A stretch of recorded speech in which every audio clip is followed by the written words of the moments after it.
This program is for discussion purpose only.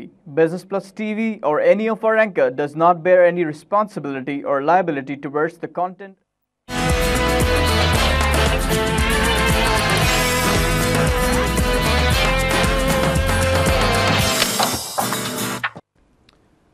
नाजरीन, welcome to business today. मैं हूं अली नासिर। जिन मौज़ूआत के ऊपर हम गुफ्तगू करते हैं जनाब कारोबार, सनत, business, finance, economics, stock exchange और फाइनेंशियल मार्केट्स, मुकामी भी और बैनुल अक़वामी सतह पर भी मेरे साथ जनाब प्रोग्राम के अंदर मुआवनत करते हैं जनाब जुनैद गुल साहब। वेलकम करता हूं आपको शो में। Thank you. और नाजरीन को मेरी जानिब से मोहब्बत भरा, प्यार भरा आदाब अर्ज़ है। इसके साथ ही जनाब आज की अहम ख़बरों के ऊपर एक नज़र डालते हैं। मेरे पास अखबार का ताज़ा शुमारा भी मौजूद है और चंद चीज़ें आपके सामने रखूं।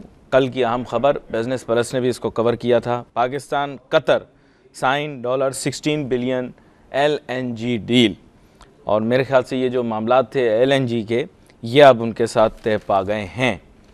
तो इसका जो है कल हमने देखा कि बाकायदा तौर पर एग्रीमेंट्स भी हुए, उसमें सिग्नेचर्स भी हुए और दीगर जो मामलात थे उनके ऊपर भी जो पेशरफ्त होनी थी वो भी हुई। वज़ीर आज़म साहब हमारे जो थे वो दोहा तशरीफ़ लेकर गए, दोहा कतर ले तशरीफ़ लेकर गए, और तस्वीर भी हमारे यहाँ शाया हुई डेली टाइम के अंदर। दिखा दे। उसमें जनाब वाला लिखा हुआ है डन डील। इसमें जनाब मोहतरम वज़ीर आज़म जनाब नवाज़ शरीफ साहब और अमीर ऑफ कतर शेख तमीम बिन हम्माद अल थानी, वो भी जो थे आपस में दीवान अमीरी में मुलाकात हुई। और उसके अलावा फिर आपने उस सिग्नेचर की जो एक बाकायदा सेरेमनी होती है वो भी जो थी वो बाकायदा तौर पर हुई।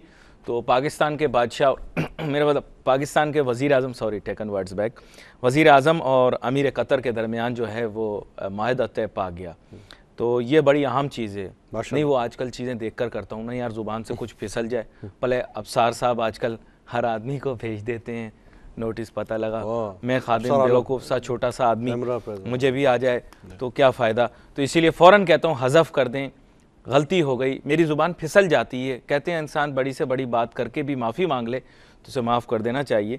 अच्छा सर, ये सिलसिला है Pakistan and Qatar on Wednesday inked a $16 billion liquefied natural gas deal that would enable the energy starved country to import natural gas for 16 years and to meet its energy requirements।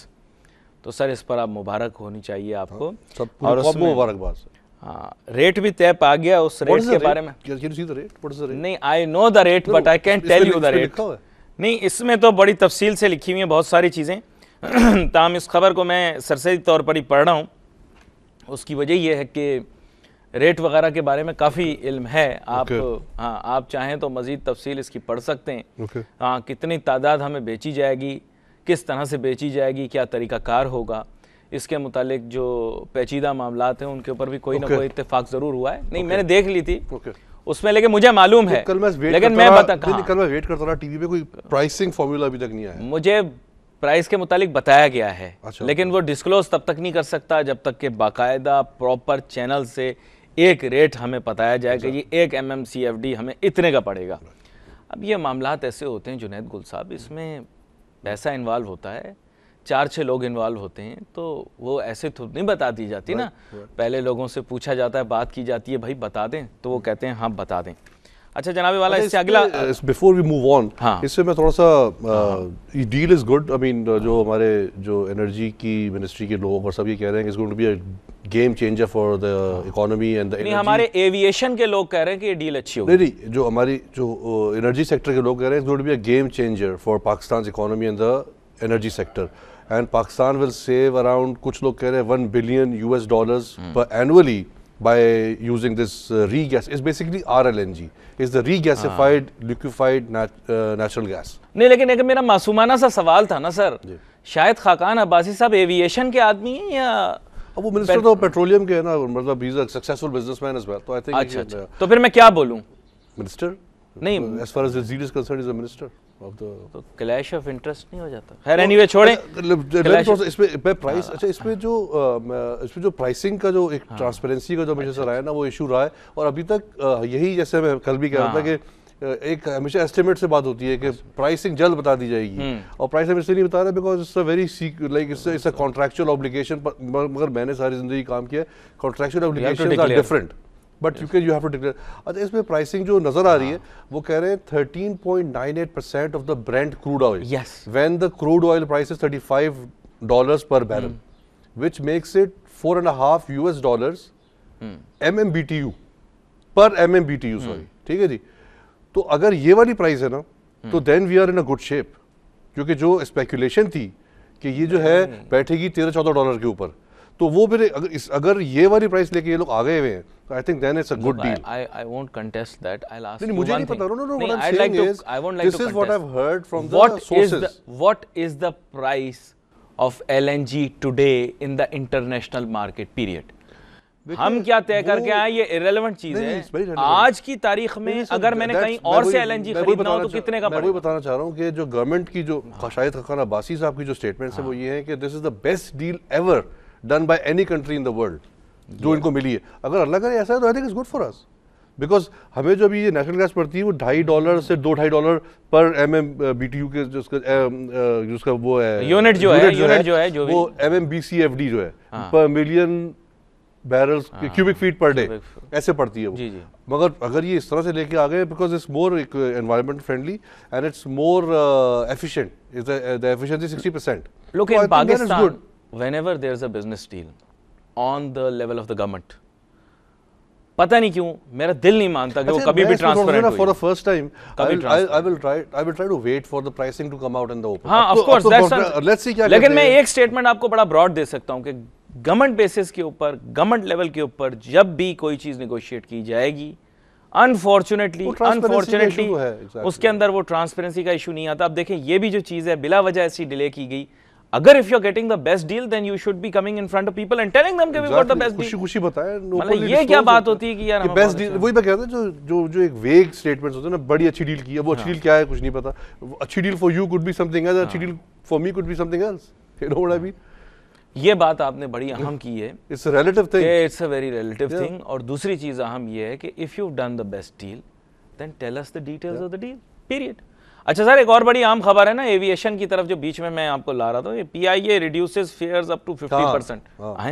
ये बड़ी अच्छी खबर है, बड़ा अच्छी खबर है। Pakistan international airlines on Wednesday announced a reduction of up to 50% in its fares for domestic and major international flights and that of Umrah with immediate effect.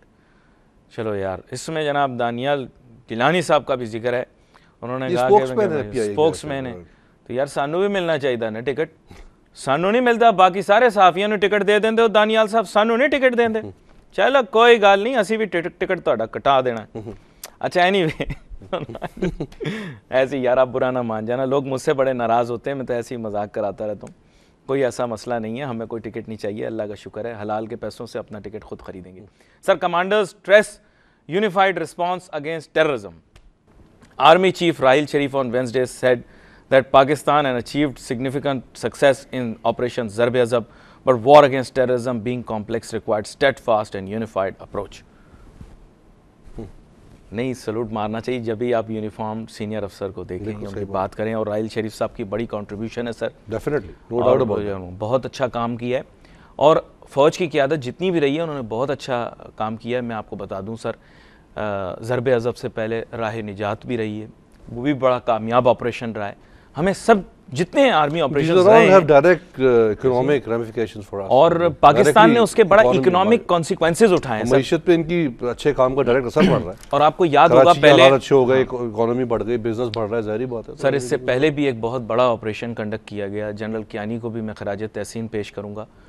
बाकी साफ़ी तो उन्हें भूल गए हैं क्योंकि जाहिर बात है वो यूनिफॉर्म में नहीं है, लेकिन जनरल कियानी ने भी बड़ा अच्छा ऑपरेशन रन किया था। आपको याद होगा बहुत बड़ी पॉपुलेशन को डिस्प्लेस करना पड़ा था at that time from Swat, आपको याद होगा बड़ा मुश्किल ऑपरेशन था वो, उसमें डिस्प्लेसमेंट भी की गई थी, फिर दोबारा से लोगों को रीलोकेट करना था, बहुत प्रॉब्लम्स हुई। लेकिन एक ओवरऑल मेरे ख्याल दुनिया की तारीख में इतना बड़ा ऑर्गेनाइज्ड डिस्प्लेसमेंट कहीं नहीं हुआ। और वहाँ से terrorist were driven out. Now it's relatively safer. आपको याद होगा मालम जब्बा एक जगह है, वहाँ पर भी दहशतगर्दों ने हमला करके काफ़ी तबाही मचाई थी।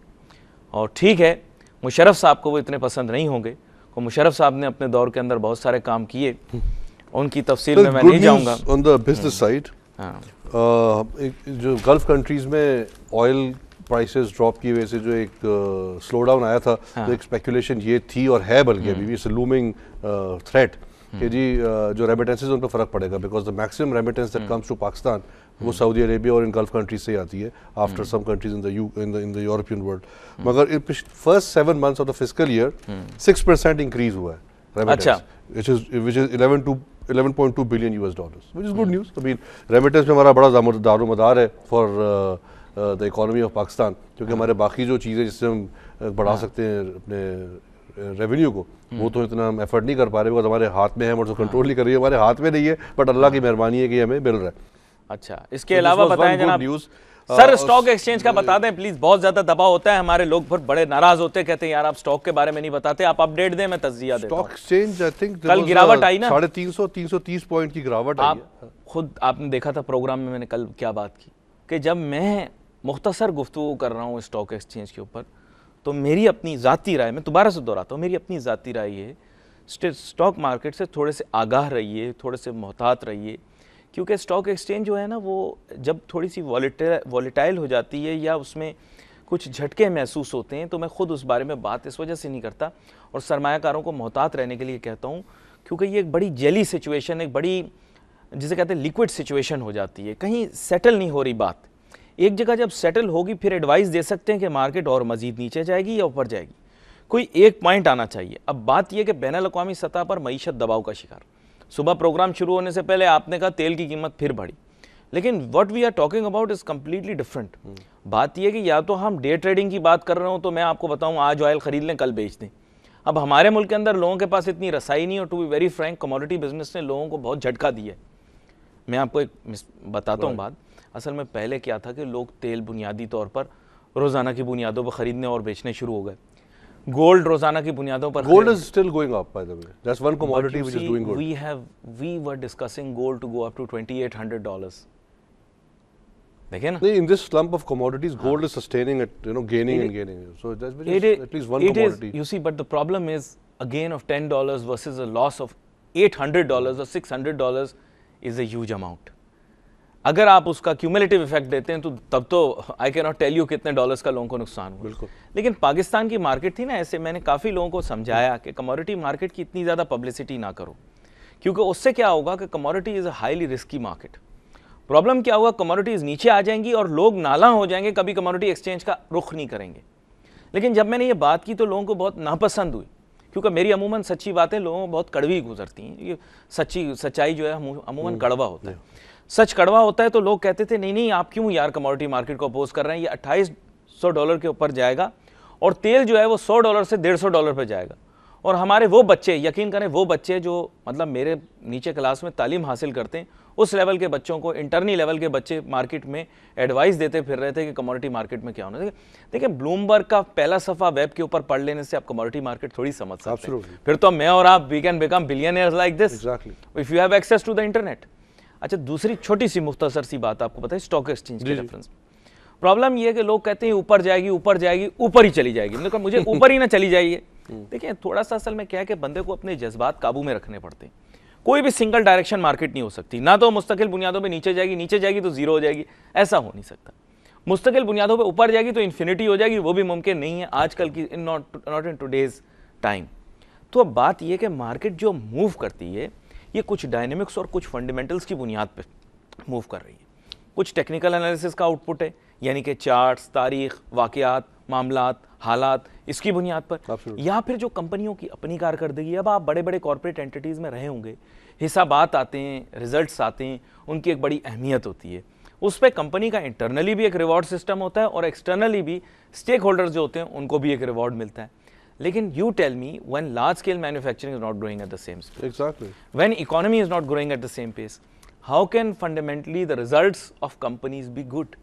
मेरा दिल इसको मानने के लिए तैयार नहीं कि अगर मईशत की तरक्की 4% पे हो रही है। सर मेरी एक मामूली सी आपसे मासूमाना सा सवाल है, आप क्योंकि ये पढ़े हुए हैं चीज़ तो आप इसको बेहतर समझ सकते होंगे, नाजरीन भी हमारे देख रहे हैं बहुत पढ़े लिखे।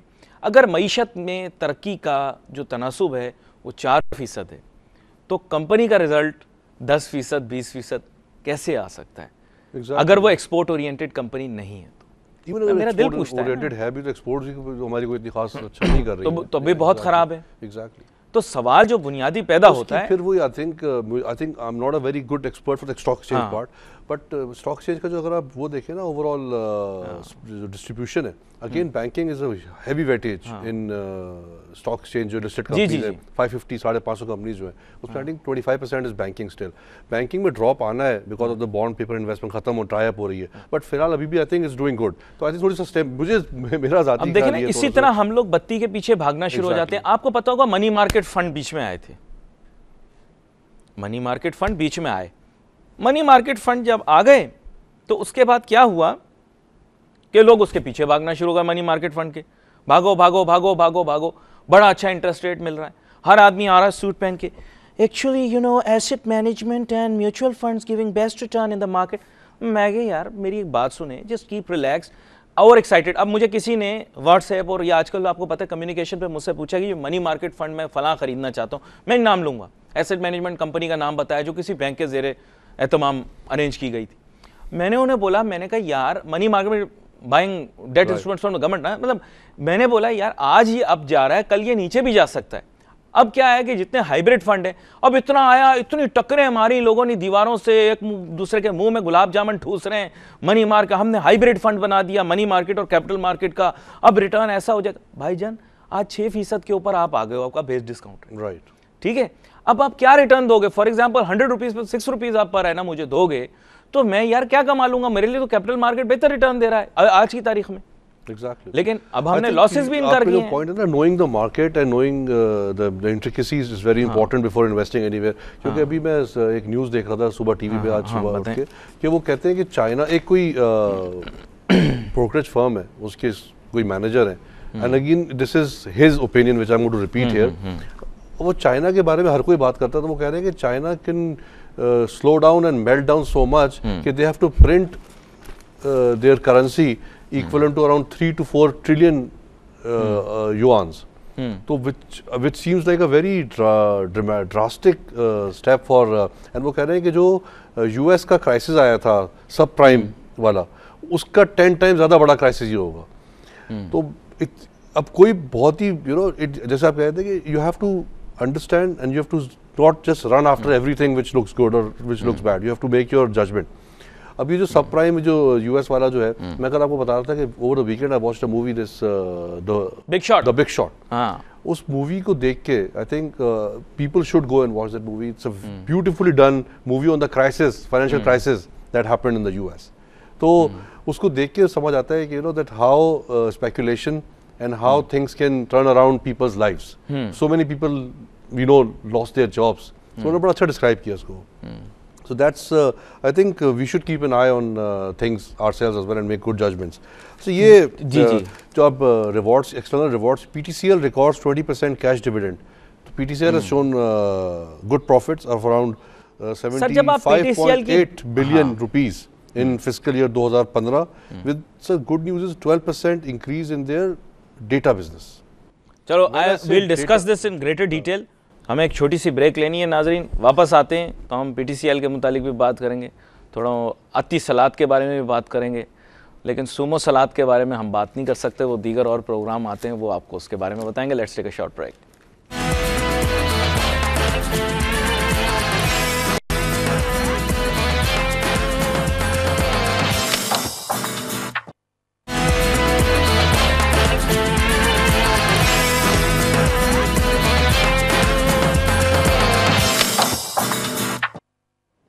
नाजरीन welcome back after the break. मेरे साथ मौजूद जनाब जुनैद गुल साहब। गुफ्तगू जारी हमारी डेली टाइम्स की आम खबरों के ऊपर।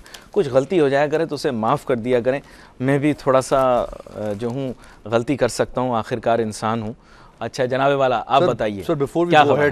पीटीसीएल का आप बता रहे थे, पीटीसीएल का वो डिविडेंड दे रहे हैं अच्छा, और plus they have good revenue profits they have earned and database. Sir ये मिल्कियत तो अत्ती सलाद की है ना, तो ये जो डिविडेंड या ये सब चीज़ें जो आप अर्न कर रहे हैं, आपको ये याद रखना कि डिविडेंड जो आप अर्न करते हैं ये बेसिकली इसके जो फॉरेन प्रिंसिपल्स हैं ये उनकी अर्निंग है। और क्या होता है कि जो मार्केट के अंदर शेयर होता है उनको उनका डिविडेंड मिलता है, और वो भी शेयर होल्डर हैं तो वो डिविडेंड उनको मिल जाएगा, और थोड़ा सा हिस्सा मेरे ख्याल शायद हुकूमत पाकिस्तान के पास हो, अगर मैं गलत ना सोचता हूँ, तो ये मुनाफा शायद उनके पास भी जाएगा। तो यू हैव टू अंडरस्टैंड कि इसमें जो ओनरशिप है वो ये हम उसको थोड़ा सा मिसअंडरस्टैंड कर लेते हैं। ये मैनेजमेंट ही सिर्फ अती सलात के पास नहीं है, उसके शेयर्स भी अती सलात के पास हैं, और इसके माने ये हैं कि ये मुनाफा ये देंगे, इस मुनाफे का एक सब्सटेंशियल पोर्शन उनके पास जाएगा। तो अब सवाल ये पैदा होता है कि क्या वो रिपैट्रिएट होगा, री इन्वेस्ट होगा, या उसका क्या सिलसिला बनेगा। ये मेरे जहन में कुछ उभरने वाले सवाल आते हैं। हुकूमत के पास आएगा तो वो तो जो कंपनी का पार्ट ऑफ द शेयर है वो तो उसको मिलेगा, जाहिर बात है, वो जो मुल्क का जो है। But as far as the reinvestment is concerned, that is totally board's decision कि how much they want to reinvest in the organisation to make it better. तो वो तो खैर उसका है। बट सर एक अच्छी खबर एक और ये है कि Pakistan renewable energy sector attracts $3 billion in a year. Now this is a very important factor in the energy reforms of Pakistan, क्योंकि जो रिन्यूएबल एनर्जी है which is wind and solar, अल्लाह ताला ने पाकिस्तान को जो है ब्लेस किया है with wind corridor of huge wind corridor Balochistan और सिंध में। और सूरज तो माशाल्लाह ऐसी मतलब गर्मी तो पहुंचाता है, बट उसका अगर हम सही फ़ायदा उठाए तो we can even produce energy out of it and get electricity as well out of it. Pakistan में जो उसका पोटेंशियल है विंड का, that alone is around 130,000 equivalent of energy. और इसका जो similarly with the solar part as well काफ़ी huge है। और इसकी जो वेस्टर्न कंट्रीज हैं like Germany and Spain and all these countries, they are already gone green. और जो जर्मनी कहता है by 2020 they want to be completely on renewable resources energy use. तो पाकिस्तान में तो जो एनर्जी मिक्स है वो ऑलरेडी हमारा हाइडल और ज़्यादातर ऑयल के ऊपर है। नाउ हाइडल हम मजीद डैम्स तो बनाए नहीं, हमने तरबेला, मंगला और गाजी बरोता के बाद, तो वो तो हमें और उस पर नज़र भी नहीं आ रहा कि इतना कंसेंसस है।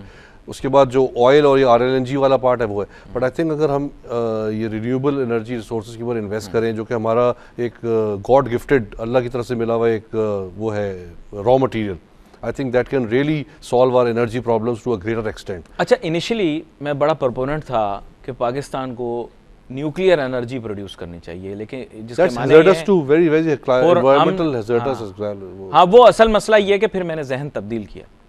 पुरअमन जौहरी तवानाई मुझे लगता था पाकिस्तान के एनर्जी का सोल्यूशन होगा, लेकिन जापान का जब ज़लज़ला आया और फुकुशिमा आपने देखा होगा पावर प्लांट वाला वाक़या पेश आया, और कुछ चंद प्रीसेंट्स थे जो कि बाकायदा उसकी ताबकारी से रेडियो एक्टिविटी से मुतासिर हुए, तो फिर मैंने अपने जहन में तब्दीली पैदा की कि हमारे मुल्क के अंदर वैसे ही इतनी third class management energy sector की है, खुदा न खास्ता अगर सारी की सारी रिलायंस हमने उस पर रख दी तो हमारे एनर्जी मिक्स में बहुत मसला हो सकता है। मैं थोड़ा सा सख्त बात करता हूँ, एक्चुअली हमारी पावर मैनेजमेंट, एनर्जी मैनेजमेंट बिल्कुल थर्ड क्लास है। एग्जैक्टली। और बात यह कि उसकी वजह से ये है कि खुदा न खास्ता पब्लिक सेफ्टी हैज़र्ड रेज हो सकता है, और जैसे आपने बोला कि माहौलियाती आलूदगी पैदा होने से जो तबाहकारियां हो सकती हैं। ये जो विंड और सोलर वाला जो पार्ट है जो रिन्यूएबल एनर्जी वाला, इसमें सबसे अच्छी बात ये है कि अभी इसकी जो कॉस्ट है वो मतलब इसकी जो इम्प्लीमेंटेशन कॉस्ट है वो काफ़ी ज़्यादा है वैसे अभी, but still it justifies, because जैसे वो कायदे सोलर प्लांट जो लगाया था उन्होंने 100 मेगावाट वाला जो है,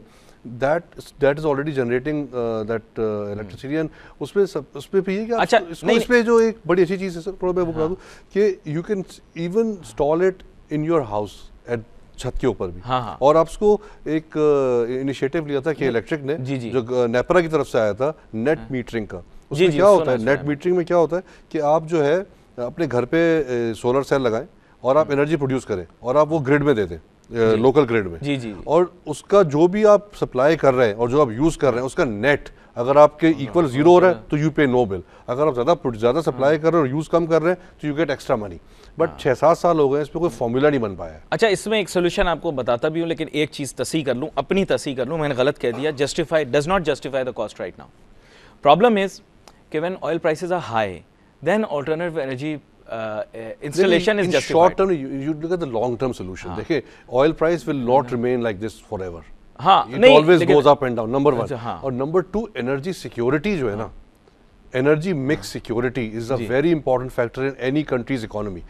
मुल्क की मईशत के लिए एनर्जी, अब मैं एनर्जी सिक्योरिटी की जो बात कर रहा हूँ ना, उसका मतलब ये है कि आपके पास ऐसा सप्लाई ऑफ एनर्जी हो जो कंसिस्टेंट हो। नहीं, मैं आपको क्लैरिफाई इसलिए कर रहा था, ऑयल इंपोर्ट कर रहे हैं, ठीक है जी, अब ऑयल इंपोर्ट का मतलब ये कि you are dependent on a fossil fuel which is not your own. जी, ठीक है, तो your security of energy is not there. तो with this kind of sector जो रिन्यूएबल वाला है, ये हमारा अपना है और ये एग्जॉस्ट नहीं होगा, ये वो रॉ मटेरियल जो कभी ख़त्म नहीं होगा इंशाल्लाह अल्लाह की तरफ से। बिजली, ये हवा और हमारी जो हवा कॉरिडोर्स है ना, it's 7.6 meters per second, which is good to excellent when it comes to implementation of a wind panel. I fully agree with you, but मैं अपने आप को इसलिए करेक्ट कर रहा था क्योंकि मैंने रॉन्गली स्टेट कर दिया था इस बात को। Right now, cost. I did not correct you because of one reason. देखिए जो आपने बात कही थी ना, in a sense कि in the long term आपकी बात बिल्कुल ठीक है, और आजकल बात एनर्जी सिक्योरिटी की हो रही है, एंड सिक्योरिटी से मेरा मतलब ज़रब वाली सिक्योरिटी नहीं है, is securing your energy reserves, securing your energy reserves, और इसमें बड़ी एनर्जी मिक्स सिक्योर करने, और आप इंडिपेंडेंट, जितना इंडिपेंडेंट हो जाए सर, लेकिन सबसे जबरदस्त आपके पास जो रिन्यूएबल एनर्जी है वो हाइडल पावर है ना।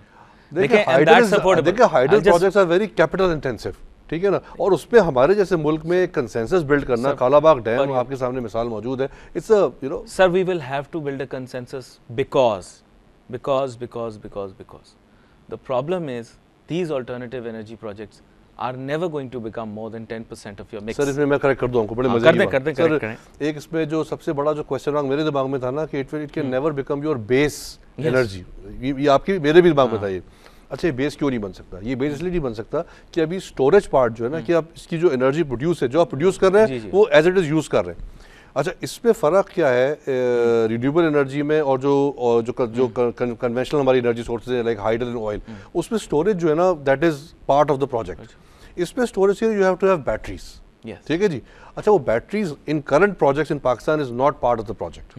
वो क्यों नहीं है? कि अगर आप इसको इंपोर्ट करेंगे तो जो कॉस्ट ऐसी हाई हो जाएगी कि वो बिल्कुल उसको जो ना जस्टिफाई नहीं कर पाएंगे आप। But 2-3 years 4 years going down the lane when these projects और दिस रिन्यूएबल एनर्जी जो हमारे एक एनर्जी मिक्स का पार्ट बन जाएगा, तो लोकली ये बैटरीज बननी शुरू हो जाएंगी। जब ये लोकली बननी शुरू हो जाएंगी, स्टोरेज विल बिकम ईजी, ठीक है जी। जब स्टोरेज आसान हो जाएगा तो आप जो एनर्जी प्रोड्यूस करेंगे वो स्टोर भी कर सकेंगे फिर आप। Once you are storing it, तो then you can even slowly move on to base. मैं थोड़ा मैं इसको खत्म कर लूँ तो बेस, ये तो सबसे पहली बात तो ये होगी। दूसरी बात ये कि CPEC, I think government of Pakistan को, मेरी एक बहुत बड़े एक्सपर्ट से बात हो रही थी who is a PhD in energy, उन्होंने कहा था गवर्नमेंट ऑफ पाकिस्तान को ये 2-3 चीज़ें सी पैक में चाइना से बात करनी चाहिए कि जो आप ये वो बना रहे हैं, जो जोन्स बना रहे हैं हमारे हर बेल्ट के ऊपर, जो ये इकोनॉमी जो ट्रेड फ्री जोन्स जो है, इकोनॉमिक जोन्स जो हैं, उसमें एक जो मैन्युफैक्चरिंग की यूनिट होनी चाहिए ना, वो होना चाहिए इलेक्ट्रिकल व्हीकल्स का, और एक होना चाहिए ये फोटो वोल्टेक सेल्स जो ये उसके होते हैं सोलर के। China is the biggest manufacturer, 8 out of 10 companies in the world which are producing solar energy panels are from China. वो चाइना में बना रहे हैं। हम उनसे ये कि यार आप पाकिस्तान में फैक्ट्री लगाएं, इसकी पाकिस्तानी लेबर यूज़ करें, पाकिस्तान में बनाएं, यहाँ से एक्सपोर्ट करें फिर आप। तो that can once this become part of Pakistan manufacturing grid, तो फिर बैटरीज बननी शुरू हो जाएंगी, फिर तो ऑटोमेटिकली जो है ना it will become part of your energy. जब दुनिया उम्मीद पर कायम है, हमें उम्मीद तो अच्छी रखनी चाहिए ना। UAE जैसा मुल्क जो है, जो कि गल्फ कंट्री है, it has been oil rich, it still is oil rich. वो तो प्राइस कम हो गई अब, बट प्राइस कम होने से पहले 2008 या 2007 when I was living over there, उन्होंने एक मजदार सिटी के नाम से एक पूरा एक रिन्यूएबल एनर्जी सोर्सेज का एक कॉम्प्लेक्स बनाया है अबू धाबी में। उसका ऑब्जेक्टिव सिर्फ यही है कि वो बाय आई थिंक 2025 या 2030, maybe I could be wrong, ऐसा कुछ उन्होंने रखा हुआ टारगेट कि वो अबू धाबी शहर को पूरा जो है ना, we will make Abu Dhabi completely green. अच्छा, उनका ऑब्जेक्टिव ये था कि हमें सस्ता करना है, वो ग्रीन करना चाहते हैं उसको। बट अगेन अब वो ऑयल भी महंगा सस्ता हो गया इतना, तो उनको वहाँ भी फायदा हो गया। तो जब एक ऑयल रिच कंट्री इस तरह सोच सकती है, तो हम तो उसके बाद जर्मनी जो है, जर्मनी में अगर मैं कह रहा हूँ कि बाय 2020 या 2025 तक जो है वो उसको कम्प्लीटली रिन्यूएबल पे लेके आ जाएगा, मतलब उनका बेस भी हो जाएगा फिर, क्योंकि जर्मनी जैसे मुल्क में जो बैटरी स्टोरेज है वो उसको वहाँ पे कॉस्ट को जस्टिफाई कर रहा है। देखिए सर, मैं अब आपको रियलिस्टिक सोल्यूशन की तरफ लेकर जाता हूँ। Obviously, you and I have read all the science fiction novels, and we are very. This is not fiction, sir. This can be reality. In Pakistan, it will always remain. Sir, मैं आपको बता रहा हूँ, ये जो hydel power वाली बात है ना, that could be fiction now. Looking at the way things have moved in Pakistan. नहीं, मैं आपको एक सोल्यूशन बताता हूँ। मुझे एक सवाल जवाब दे सिर्फ आप। तरबेला, मंगला और गाजी बरोदा के बाद कौन सा, और गाजी बरोदा कब बना था? 2002 में। सर, आप बिपाशा बासु डैम भी तो बना रहे। मेरा मतलब दासू और 14 साल हो गए सर, 14 साल हो गए, कौन सा डैम बना है? सर, मैं वही आपको बता रहा हूँ ना, कि I'll tell सर उसमें कमीशन ज्यादा है ना, इसलिए अभी अल्टरनेटिव की तरफ जाएंगे। मैं तो कमीशन की बात ही नहीं कर रहा, सर मैं आपको बता फैक्ट्स की बात कर रहा हूँ कि हम लोगों के लिए हाइडल प्रोजेक्ट बनाना जो है ना, इट्स अ ह्यूज, उसमें सर जो चीजें हुई थी ना उस जमाने में जब आपने ये बनाया था अपना तरबेला डैम, वो ग्रीवेंसेस आज तक चल रहे हैं। ये मैं आपको अपोज नहीं कर रहा ना, आप सुने तो मेरा plan, it inculcates all your ideas and my ideas as well. सुनिए आप, मजेदार प्लान बताता हूँ। पाकिस्तान का एनर्जी मिक्स चलें चेंज करते हैं, let's try to play with knobs and levers. मैं आज ये कहता हूं कि पाकिस्तान का फ्यूचर एनर्जी, पहले एनर्जी रिक्वायरमेंट पाकिस्तान 2025 के लिए, सर एहसान इकबाल साहब अगर आप सुन रहे हो तो 2025 के लिए वो 2020 है नहीं, वो 20-25 करवाएं इनसे, करवाएं, कर नहीं सकते ना 2020 तक, 18 में जीतना पड़ेगा नहीं, हाँ 18 में तो इनको जीतना पड़ेगा, 20-25 रखें इनका, 2025 में 40,000 मेगावाट टारगेट करें, ठीक है जी। अब उसका मिक्स आपको बता देता हूँ, 5% आप उसको मैं कहता हूँ पुरअमन जौहरी तवानाई की तरफ लेकर जाए, 5%, ठीक है, नॉट अ लॉट, आपकी अभी करंट कैपेसिटी उसको मैनेज कर लेगी आराम से, ये मैं आपको बता दूं, कोई बड़ी चीज़ नहीं है। दूसरी चीज़, आप अपने थर्मल को कम करें। अब आप कहेंगे हाइडल पॉसिबल नहीं है, देखें ना सर, ये इंडियन एक्ट्रेसेस के नाम के ऊपर जो भले 2-3 डैम वैम बनाने की हम भी कोशिश कर रहे हैं, इंडिया भी कोशिश कर रहा है, किशन गंगा ये वो, देखिए जब मैं आपको बता रहा हूँ ना, इसका डुअल पर्पस है, हाइडल पावर तो कोई एक्ट्रेस नहीं है, नहीं वो आपको हर चीज़ थोड़ी बताऊंगा मैं। असल बात यह है कि जो मेन इशू ये है कि वो रन ऑफ द रिवर भी बना रहे हैं, वाटर स्टोरेज डैम्स भी बना रहे हैं, बगलियार डैम भी बना रहे हैं। यू हैव टू अंडरस्टैंड कि उनका एक बहुत बड़ा डैम प्रोजेक्ट है। The aim is to somehow control water flow into Pakistan. मैं अभी बड़ी सेंसिटिव बात आपसे कर रहा हूँ, देखिए बात ये, वाटर एंड पावर साथ क्यों जोड़ा गया था, विद द एम कि हम 5 दरियाओं का मुल्क है और हमारे एक सूबे का नाम 5 दरियाओं के नाम पर है, पंजाब, ठीक है। और जब भी हम गुफ्तगू की आगाज़ करते हैं, देखिए सर रियलिस्टिक थोड़ी सी आपसे बात करता हूँ, हम कहते हैं पहाड़ हैं, दरिया हैं, समुद्र हैं, ये सब हर ताजिर सनतकार हमारे प्रोग्राम में बैठते ही सबसे पहले ये बात करता है, दुनिया की कोई ऐसी नेमत नहीं है जो हमारे पास है। अल्लाह माफ़ करे, अगर आपके पास दुनिया की सारी नेमतें आ गई तो फिर आप मांगोगे क्या? मैं अब इसकी तफसील में नहीं जाना चाहूँगा। शुक्र अदा करना बिल्कुल इंसान का फ़र्ज़ है, हर वक्त करना चाहिए, लेकिन अगर आपके पास दुनिया की हर नेमत आ गई तो फिर आप मांगोगे क्या? एब्सोल्युटली। देखिए ना, ये मैं कहता हूँ, पर लोग कहते हैं ठीक है, अपनी मार्केटिंग करने के लिए इस तरह की बातें करते हैं।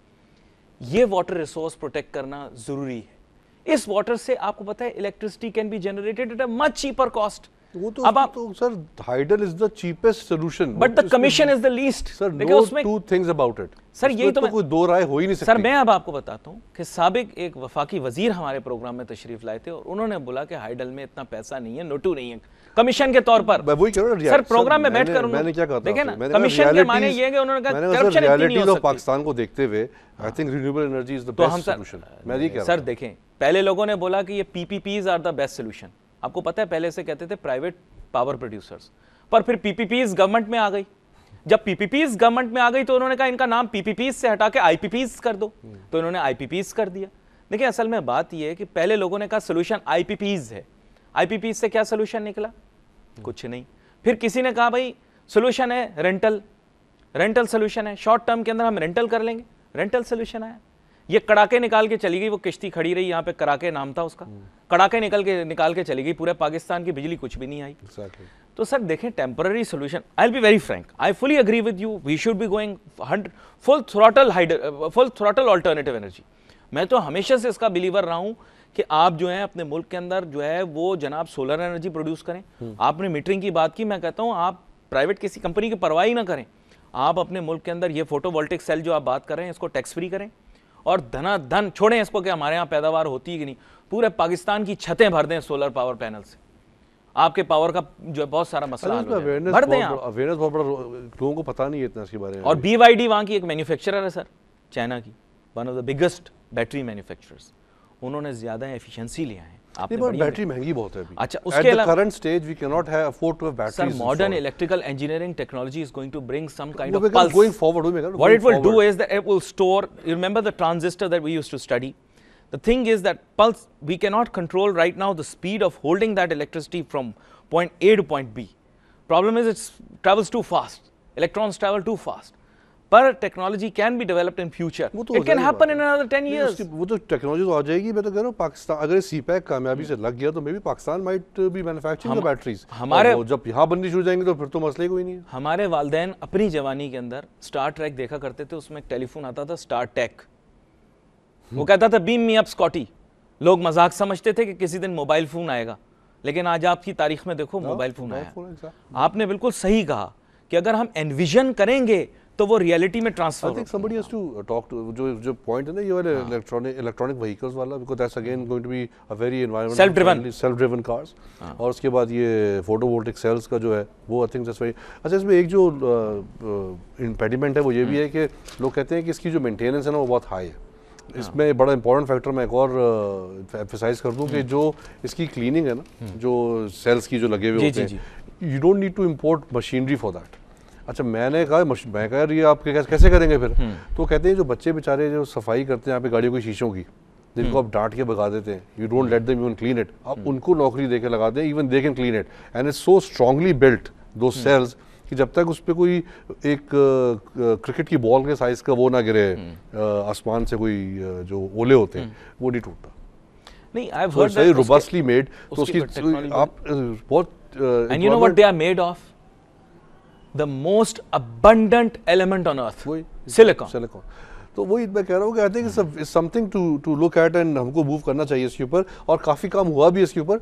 और उसमें जो कायदे-आज़म सोलर प्लांट जो लगाया था अभी, जो और ये काफ़ी सारे प्लांट वहाँ लग रहे हैं, तो I think this is already giving result. Sir ये दो खबरें हम पढ़ लें जाने से पहले, वो खबरें भी हो जाएंगी। सबसे पहले ये है कि जनाब एक तस्वीर और डेली टाइम में शाया हुई है दोहा की, जिसमें हमारे chief of air staff Pakistan air force जनाब एयर चीफ मार्शल सोहेल अमान, सलूट थोड़ा सा फ़र्क होता है सर ऊपर की तरफ, और वो दिखा रहे हैं कौन सा जहाज़, हमारा JF-17 थंडर एयरक्राफ्ट। किसको दिखा रहे हैं? जनाब वज़ीर आज़म कतर, जिनको हम सलाम पेश करना चाहेंगे, जनाब वज़ीर आज़म कतर अब्दुल्ला बिन नासिर बिन खलीफा अल थानी को ये जहाज़ दिखा रहे हैं। इसके अलावा जाते जाते एक बताता चलूँ कि हमारे यहाँ मलका मैक्सिमा भी आई हुई हैं, who is a very graceful lady, Netherland चली गई। वर्ल्ड बैंक के प्रेसिडेंट कराची आए हुए थे, वर्ल्ड किम साहब आए हुए, कल हमने बड़ा इस पर तफसीली बात से मिले वो, और वो उन्होंने कहा कि सिंध को वो हेल्प करना कंटिन्यू रखेंगे। चलिए, आपने अच्छी बातें कर दी। इसके साथ ही जो है जुनैद गुल साहब, अली नासिर हमारी टीम को इजाज़त दें। सोशल मीडिया के ऊपर हम बहुत ज़्यादा मुतारिक हैं। बिज़नेस प्लस का ऑफिशियल फेसबुक और ट्विटर एड्रेस हर खबरनामे के बाद जो है वो आपके सामने दिखाई देता है, हर बुलेटिन के बाद जो है वो उसकी पट्टी चलती है। अली नासिर और जुनैद गुल भी दोनों सोशल मीडिया पे मुतहरिक रहते हैं, आप चाहें तो देख सकते हैं बिज़नेस प्लस के सारे वीडियोस। बशमूल ये वीडियो हो सकता है कि आपको इंटरनेट पर भी दस्तियाब हो थ्रू आवर ऑफिशियल चैनल। जाते जाते एक दफ़ा फिर से माजरत, अगर कोई मुंह से कोई गलत बात निकल गई हो तो उसके लिए माफ़ी भी, माजरत भी, और उन चीज़ों को हज़फ कर दिया जाए। आज के लिए अली नासिर को, जुनैद गुल साहब को, हमारी टीम को इजाज़त दीजिए। अल्लाह हाफ़िज़।